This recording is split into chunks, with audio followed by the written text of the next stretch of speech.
We're in a moment of transformation, poised between utopia and dystopia. We can literally create heaven on earth.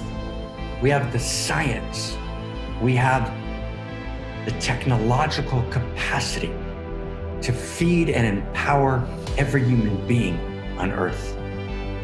And at the same time, we stand poised between a level of suffering, catastrophic risk, and existential risk that's unimaginable.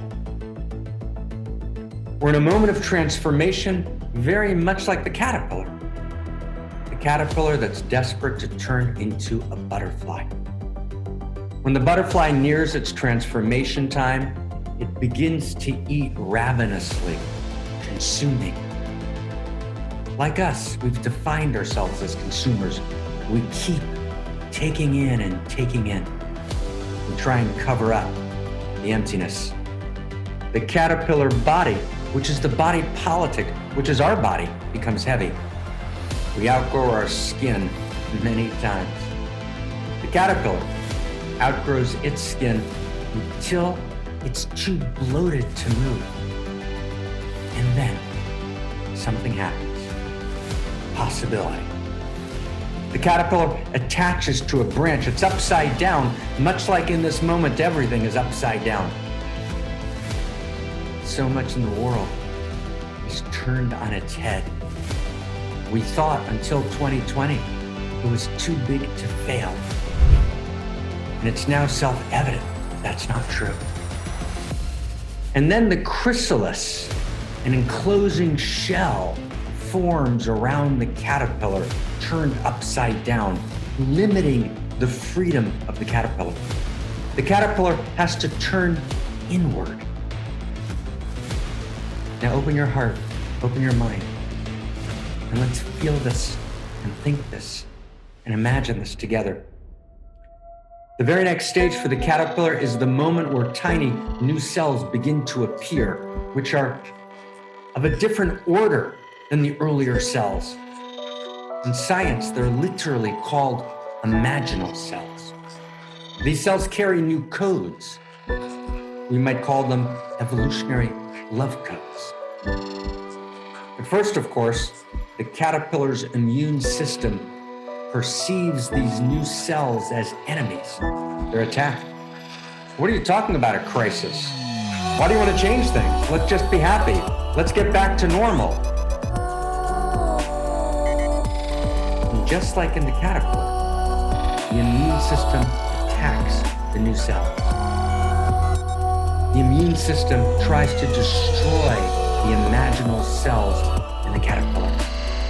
The new structures, the new narratives in science and medicine, the new universe story, the new narrative of identity, the new understandings of what it might mean to be a human being, a vision for the new humanity. It's all denounced or ignored or considered fringe by the mainstream. But the new imaginal cells in the caterpillar don't look away. They try and find each other. They continue to appear in every person listening right now.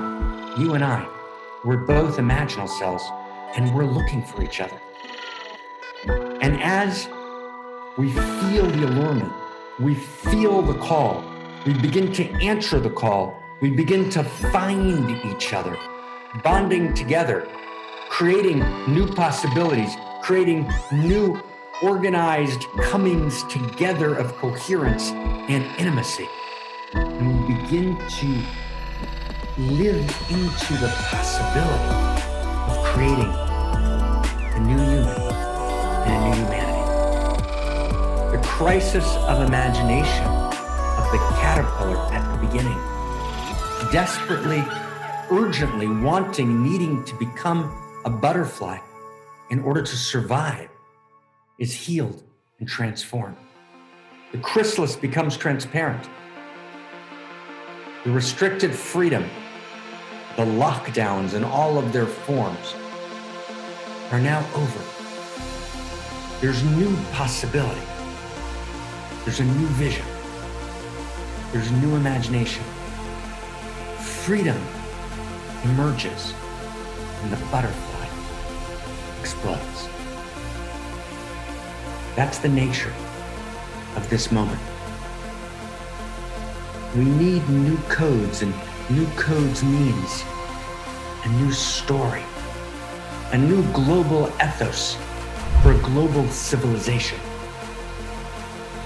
which means we need new first principles and first values, a new narrative of identity, a new narrative of community, a new narrative of power, a new narrative of desire, a new universe story, but not fanciful, not conjecture, but actually the deepest integration of all the streams of wisdom that we have, woven together, synergized into a new whole, greater than the sum of the parts. Complexity theory teaches us that inordinately complicated systems operate based on elemental first principles. The breakdown in our system that creates the bloated caterpillar is a set of first principles, outdated stories, and the story is a success story governed by a win-lose metrics, a superficial success story with its win-lose metrics. Those first principles need to be replaced.